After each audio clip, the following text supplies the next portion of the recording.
येणार नाही आहे? बघा, नवीन वर्षाचं आगमन होत असताना कायदा सुव्यवस्था बिघडणार नाही ह्याची काळजी घेण्याकरिता ज्या काही गोष्टींची काळजी घेणं आवश्यक आहे सिक्युरिटीच्या पॉईंट ऑफ व्ह्यूने त्या आपण घेतोय.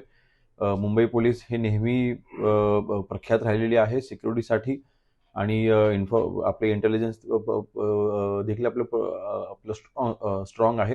मला वाटतं काही चिंता करायचं कारण नाही. सेलिब्रेशन चांगलं होईल आणि कुठेही त्याच्यामध्ये बाधा येणार नाही. एआयचा पण भरपूर इस्तेमाल करण्यात येईल, जे सिक्युरिटी अरेंजमेंट्स आहे ह्या कॅमेरा. वर्षी इनफॅक्ट आपण पहिल्यांदा गणेशोत्सवाच्या दरम्यान आपण लालबागचा गणपती असू द्या किंवा सार्वजनिक विसर्जनाच्या ठिकाणी देखील असू द्या, गिरगावला देखील आपण एआयचा वापर केला होता आणि स्पेशली फेशियल रेकग्निशन कॅमेराच्या माध्यमातून देखील आपण सिक्युरिटी तिथे प्रोव्हाइड केली होती आणि मला वाटतं त्याचा चांगला उपयोग झाला.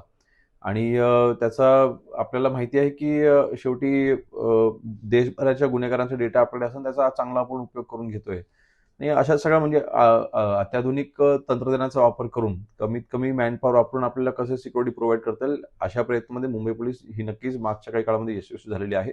त्याचाच वापर करून 31st देखील त्याचा उपयोग केला जाईल. Thank you sir.